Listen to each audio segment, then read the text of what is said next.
Hello students, welcome back to my channel. Vishal Gupta आपका teacher. कैसे हो आप सब बच्चों? अब हम डिस्कस करने जा रहे हैं हाइलाइट्स ऑफ द डे 23 जुलाई 2024 के, जो कि मोस्ट इम्पॉर्टेंट लेटेस्ट टॉपिक्स हैं हमारे। तो अब हम बात करेंगे। सबसे पहले जो हेडलाइन है या जो मेन न्यूज़ है आज की, वो है Bengaluru will experience a week of pleasant weather with light rain and temperature between 21 to 27 degrees Celsius and coastal Karnataka under yellow orange alerts according to the IMD। तो अब आप सोचोगे कि ये बेंगलुरु की ही न्यूज़ मैंने सबसे पहले क्यों दी, क्योंकि इसका टेम्परेचर एक तो प्लीजेंट रहने वाला है, दूसरा वहाँ के जो कोस्टल एरियाज़ हैं वहाँ येलो और ऑरेंज अलर्ट्स हैं। अब यहाँ पे क्वेश्चन ये बन रहा है कि अब जो IMD डिक्लेयर करता है कि येलो अलर्ट्स या ऑरेंज अलर्ट्स या रेड अलर्ट्स, तो ये क्या होते हैं, ये मैं अब आपको अगली वीडियो में बताऊंगा। और ये चीज़ें आपके लिए समझना बहुत ज़रूरी है, क्योंकि जब भी आप गूगल में या कहीं भी अपनी वेदर रिपोर्ट देखते हो या न्यूज़ देखते हो, तो आपको ये ज़रूर सुनने को मिलता है कि वहाँ येलो अलर्ट हो गया, रेड अलर्ट है या ऑरेंज अलर्ट है। ये अलर्ट्स है क्या एक्चुअल में? IMD के पास वो क्या पैरामीटर्स हैं जिसके बेसिस पे वो येलो अलर्ट, ऑरेंज अलर्ट या रेड अलर्ट बनाते हैं। ठीक है बच्चों, तो इसको आप अपने पास नोट कर लीजिए, अपनी डायरी पे, अपनी नोटबुक पे नोट कर लीजिए, और आप भी मेरे वीडियोस को फॉलो करते रहिए और उसमें से जानिए कि हम ये येलो अलर्ट, ऑरेंज अलर्ट और रेड अलर्ट IMD कैसे बनाता है। इसलिए मैंने इस न्यूज़ को सबसे ऊपर रखा है। चलिए, दूसरा है amid terror attacks spikes, J&K cops warn public against circulating Jaish video. मतलब ये जो terror attacks Jammu and Kashmir में, पर्टिकुलरली जम्मू रीजन में जो बढ़ रहे हैं, तो आर्मी ने वहाँ पे या पुलिस ने वहाँ पे अनाउंस किया है, पब्लिक को वार्न किया है रादर, कि वो जैश के वीडियो को सर्कुलेट ना करें। सर्कुलेट करने से टेरर और फैलता है और लोग घबराते हैं। ठीक है जी। चलिए, ये बहुत इंपॉर्टेंट न्यूज़ है, क्योंकि आपको पता है कि अब ये फिर दोबारा सक्रिय होने लगे हैं। ये एक बहुत अलार्मिंग सिचुएशन है। नो डाउट हमारी आर्मी इसको बहुत बहादुरी से और प्रॉपरली हैंडल कर रही है, लेकिन it's an alarming situation again.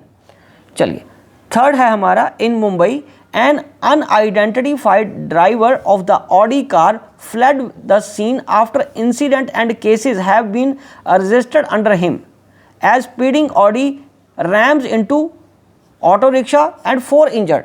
मतलब एक ऑडी चलाने वाला व्यक्ति, पता नहीं वो व्यक्ति है या महिला है, वो इतनी तेज़ी से चला रहा था, अनआइडेंटिफाइड अभी तक, वो उस वक्त भाग गया वहाँ से 2 ऑटो रिक्शा को कुचलते हुए, और उसमें से 4 लोग इंजर्ड हो गए, और उसके अगेंस्ट अनआइडेंटिफाइड ड्राइवर के अगेंस्ट केस रजिस्टर्ड हो गया है। और ये बच्चों स्पीडिंग गाड़ियाँ जो एक्सीडेंट कर रही हैं, ये खबरों में आपको पता है कि बहुत बढ़ रही हैं, और ये हाई स्पीड कार्स ही हैं।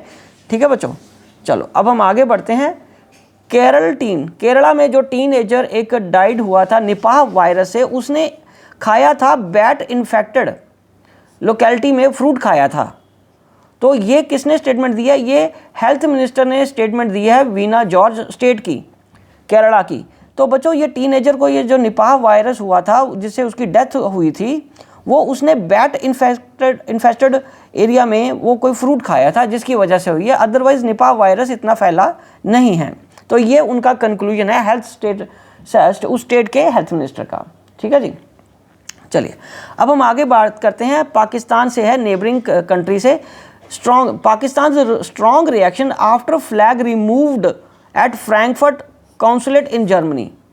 Pakistan deputy prime minister Ishaq Dar has urged the Germany to take immediate actions या measures to arrest and prosecute those involved। जो उनका जर्मन में कॉन्सुलेट है फ्रैंकफर्ट में, उसमें पाकिस्तान के फ्लैग को उतार दिया गया, रिमूव कर दिया गया। कोई नहीं जानता किसने और कैसे, लेकिन वहाँ के जो डेप्टी प्राइम मिनिस्टर ने उस पर, पाकिस्तान के डेप्टी प्राइम मिनिस्टर रादर यूँ कहें, इशाक दर ने इसको ऑब्जेक्शन रेज़ किया है जर्मन के साथ, कि वो मेजर लें और अरेस्ट करें और सज़ा दें उस व्यक्ति को या उस इंस्टीट्यूशन को या उस सोच को जिसने ये काम किया है, उनके फ्लैग को वहाँ से उतारने का। ठीक है जी। चलिए, अब हम आगे बढ़ते हैं। 6 जो हेडलाइन है या इम्पॉर्टेंट पॉइंट है, centre lifts ban on government employees joining RSS activities. बच्चों 96 से ये 66 से 1966 से ये चल रहा है कि RSS में की एक्टिविटीज़ में सेंट्रल गवर्नमेंट के एम्प्लॉयज़ पार्टिसिपेट नहीं कर सकते, बट अब ये बैन को लिफ्ट कर लिया गया है। Opposition leaders criticising the move of the government. तो नेचुरली ये एक बड़ी न्यूज़ है, क्योंकि इससे पहले जब भी कोई सेंट्रल गवर्नमेंट के एम्प्लॉयज़ RSS को ज्वाइन नहीं कर सकते थे, या यूँ कह लीजिए कि उससे रिलेटेड किसी भी फंक्शन को या एक्टिविटी में इन्वॉल्व नहीं हो सकते थे। अब ये बैन हटा लिया गया है।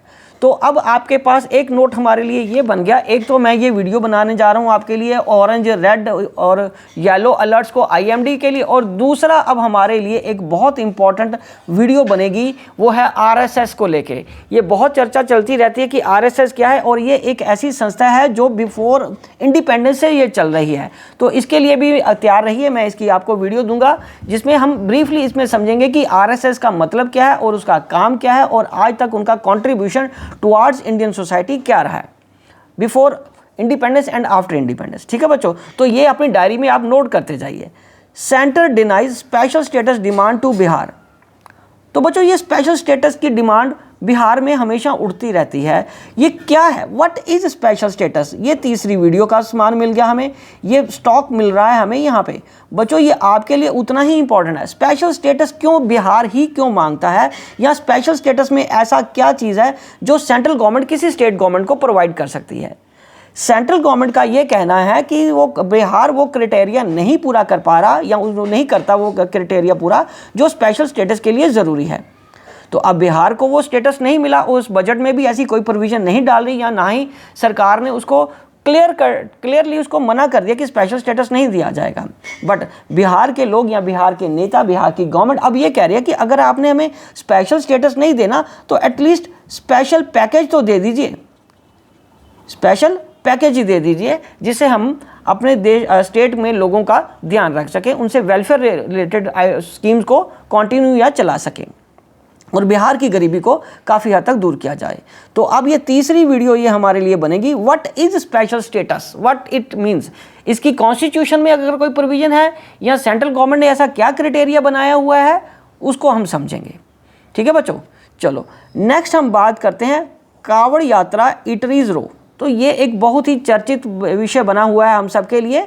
कावड़ यात्रा जो कि यूपी में निकलती है, पर्टिकुलरली सावन के महीने में, जो कि हिंदुओं के लिए बहुत एक पवित्र मंथ होता है, उसमें सुप्रीम कोर्ट को दखल देना पड़ रहा है कि सुप्रीम कोर्ट ने बोला है कि ऐसा कोई भी काम नहीं किया जाएगा। मतलब उत्तराखंड या यूपी गवर्नमेंट को यह डायरेक्टिव्स दिया है कि वो किसी भी फूड स्टॉल के ऑनर्स के नाम डिस्प्ले नहीं करेंगे। उनको कैटेगरीली मना किया गया है सुप्रीम कोर्ट द्वारा। और वहाँ की पुलिस, इन दोनों स्टेट्स की पुलिस को भी पर्टिकुलरली कहा गया है कि वो म्यूनिसिपल कमेटी के एम्प्लॉयज़ की तरह बिहेव ना करें, वो पुलिस में है, म्यूनिसिपैलिटी के एम्प्लॉयज़ नहीं है कि जो लोगों की दुकानों के नाम ठीक करवाते रहें। ठीक है, और साथ में ये डायरेक्शन ज़रूर दी है सुप्रीम कोर्ट ने कि वो दुकानदार ये ज़रूर लिखें कि जो वेज बनाने वाले कौन से हैं, वेज ईटिंग आइटम्स कौन सी हैं, या नॉन वेज वाली दुकानें कौन सी हैं। ये कोई दलील वाली बात बनती भी है, और ये सुप्रीम कोर्ट ने इस पर कहा है कि वेज या नॉन वेज लिखा होना अनिवार्य है, लेकिन किसी भी दुकानदार को, किसी भी ईटेबल वाले को अपना नाम डिस्प्ले करना ज़रूरी नहीं है। ठीक है बच्चों, तो as per Supreme Court it is not mandatory to display name of the proprietor. ठीक है जी, ये किसी की ओपिनियन नहीं है माइंडेड, ये सुप्रीम कोर्ट का फैसला है। But have to mention vegetarian और नॉन वेजिटेरियन, बट ये मेंशन करना पड़ेगा कि वो वेजिटेरियन फूड बना रहे हैं या नॉन वेजिटेरियन, ताकि इससे किसी को कोई कन्फ्यूजन ना रहे। ठीक है बच्चों, चलो अब हम आगे बढ़ते हैं। नेक्स्ट माइक्रोसॉफ्ट की न्यूज़। माइक्रोसॉफ्ट 3-4 दिन पहले आपको पता बहुत ही ज़्यादा चर्चा में रहा था। Microsoft says crowd strike update impacted 8.5 million pieces was less than 1% of the all Windows machines. मतलब ये जो कह रहे हैं कि 8.5 मिलियन पीसेज ही अफेक्टेड हुए हैं या इम्पैक्टेड हुए हैं, और वो सिर्फ 1% से भी कम है जो विंडोज़ मशीन्स को यूज़ करते हैं। It's a very surprising and interesting fact as well. तो तो अब क्राउड स्ट्राइक वो जो उनका एक ऐसा सॉफ्टवेयर है जो वायरस को दूर रखता है, ये तो सिंपली ये हम सबको पता है, तो इसके बारे में भी आपको जानकारी होनी चाहिए। चलिए अब हम आगे बढ़ते हैं। टोक्यो की जो सिल्वर मेडलिस्ट इन टेनिस है, बच्चों ये ओलंपिक से रिलेटेड है। Tokyo silver medallist in tennis Marketa Vondrousova withdrew her name from the Paris games, Paris Olympic games से अपना नाम वापस ले लिया है मंडे को because of a hand injury. तो ये जापान के प्लेइंग स्क्वाड के लिए एक थोड़ा सा शॉकिंग है कि उन्होंने अपना नाम वापस ले लिया। She was a silver medallist in previous Olympics. ठीक है बच्चों, तो ये थी यहाँ तक की अब हेडलाइंस। आप इसी तरीके से मेरे चैनल को रेगुलर देखते रहिए और अपने कोर्स को कंप्लीट करते रहिए और नोट्स बनाते रहिए। Wishing you good luck.